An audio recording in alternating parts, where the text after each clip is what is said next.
In the year 2300, a new game called Infinite Worlds was released that shook up the gaming industry. Literally all countries were competing for resources. The game Infinite Worlds became of great importance among people. Our main character's name is Su Cheng. He started playing the game like everyone else. After entering the game, he enters his ID, and then he notices a girl who says that our hero can choose any profession. The hero looks at the list of professions available to him and notices that only one profession is available to him. So Su Cheng is indignant, thinking it's a joke because he can only have one profession, even though the girl said he could have any P. The girl with green hair makes a hand motion and then tells our guy to choose a profession. The hero starts to think that this is some kind of mistake, because he heard that this game was very advanced. But for some reason, he can only choose one profession.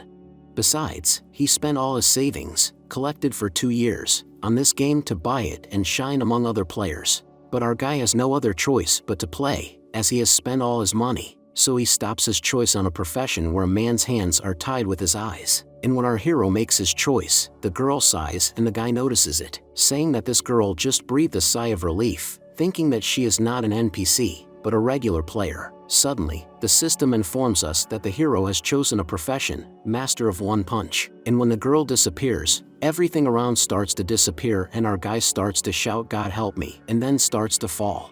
And the girl says that now the heavy responsibility for saving the world falls on our hero. Falling to the ground, the hero gets up and the system informs him that the city of Anyang is ahead. And our hero is very dissatisfied with this game, because it did not give him any choice, saying, "What if I wanted to choose a magician?" So our guy decides to return the money he spent on this game. Upon arriving in the city of Anyang, our protagonist notices only empty streets with not a single person around.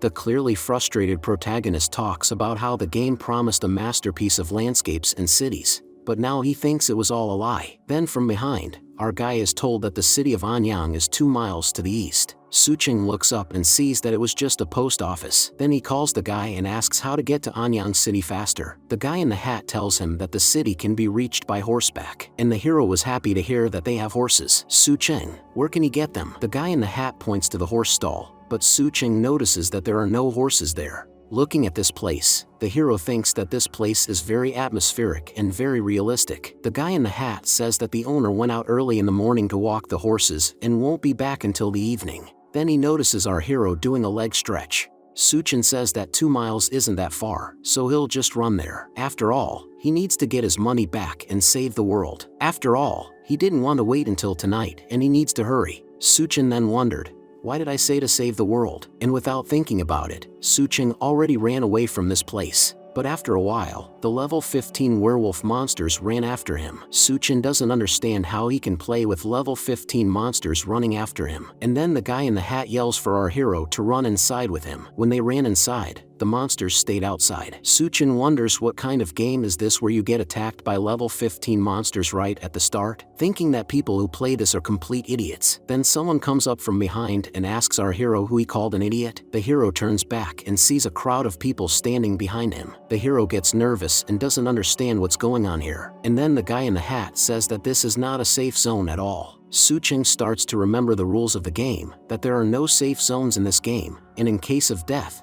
players will lose levels. So Su Cheng thinks about the fact that any player can attack him if he wants to, which is very dangerous and scary. A level 10 bald guy who has the berserk profession says he's gotten really bored, so it would be nice to have some fun with our hero. The character starts to think about, why is this level 10 player? Shouldn't Su Cheng be sent to the newbie village? Or do all players have level 10 at the start of the game? But then why is he the only one with the first level? Su Cheng looks at his stats and thinks his profession sounds cool. But then why is his attack power 0? After all, even a mage has at least 1 attack power. The hero gets desperate and says that this game is very realistic, and it hurts when you get hit. Does that mean he needs his profession to withstand more hits? And then a notification comes out where the system says that our hero needs to raise his fist, aim at the enemy and swing. But the hero wants nothing more, so he sadly falls to the floor. Then a level 10 player comes up to him and says he's not in the mood, and our hero dares to show off to him. Then this bald guy hits our hero with his axe, which goes through his hand. Sparks appear and the system notifies him that the player was dead.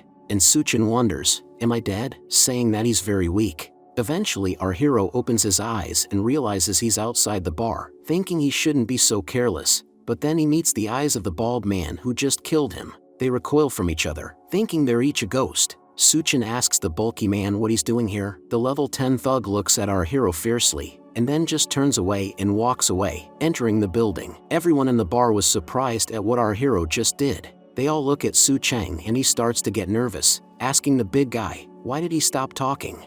Then he goes to his table thinking that the big guy is probably waiting for the right moment to attack him again. Suchin starts thinking that the big guy probably thinks he's weak, so there's no point in messing with him, and that's why the big guy ignores him. The atmosphere in the bar was tense.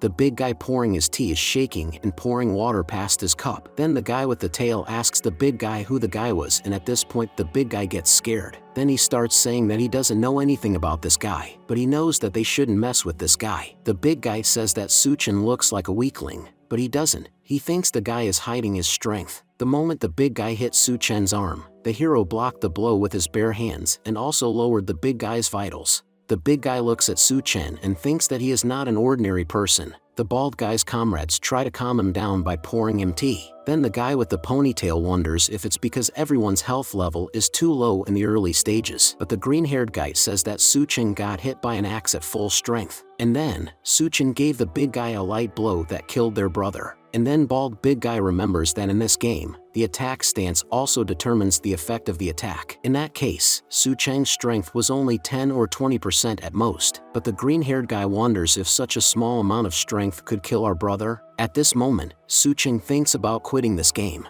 and then a noise attracts the attention of all the people in the bar, and it was a girl with a hat on a white horse who got off the horse and headed to the bar. Su Cheng looked at the girl and said she was very beautiful. This girl asked the waiter to serve her wine, and one of the men says he can't see her identity, and the bald guy says she's probably using a hat to hide her identity. Saying all this, the girl starts to approach them and then tells them all to leave the place immediately, and the men get shocked and even drop a cup on the table at this statement. The bald guy stands up and says, "You came here to pick a fight?" He says he's not in the mood right now, so we need to settle this quickly. Our hero notices this situation and thinks to himself that these hooligans are bullying a beautiful girl in front of him, and then he decides to pretend not to hear her, because he is too weak and his strength is not enough even to carry an axe. Bald big guy tells the girl to sit down and have a drink with him and then all will be well. Then the girl asks these people, "So you're not going to leave?" The big guy looks at the girl and thinks she's really hot and he likes it, and then pulls his hands on her. The girl is about to execute her attack, but as suddenly they are called out by our hero telling them to stop.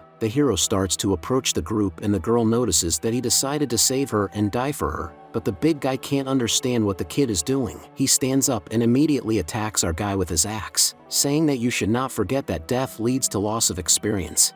The hero thinks to himself that losing 10% of experience is terrible, but it has nothing to do with him, because he's only level 1. Suchin mocks the big guy, telling him, "Do you think I'm afraid to die?" The big guy looks at our hero and thinks it's best not to mess with this guy. And then the girl gets a message that he's going to hold them off so she can run away for now. Then she looks at her finger and then thinks about the fact that this guy seems very interesting and she knows for a fact that he's a rookie, but surprisingly this guy is fearless. The big guy looks at Su Cheng and thinks the kid is a fighter and is just pretending to be weak. He looks at his brothers and they're giving him a big-eyed encouragement to go forward. And so the big guy can't back down like that, because his comrades are looking at him, so he swings his axe at Su Cheng, and our hero is also preparing for this attack. When the big guy hits Su Chen, the girl notices the fight and sees Su Chen deflect the axe attack with only one hand. Then she throws yellow balls at the big guy and the hero, killing both of them. Then after a while, they are revived and enter this bar again. Everyone's wondering how a level 1 could kill a level 10 berserker. And the green-haired guy thinks that this guy must have something that can change levels, or he's pretending to be weak, or he has very rare equipment. So in that case, they decide to attack the guy altogether. Suchin looks at them and says, "Again?" and then starts clenching his fist, preparing to crush them all. But can our hero handle all these people at once, or will the girl in the hat interfere in their fight again? We'll find out in the next episode. Well, I'll say goodbye to you, see you again and bye-bye.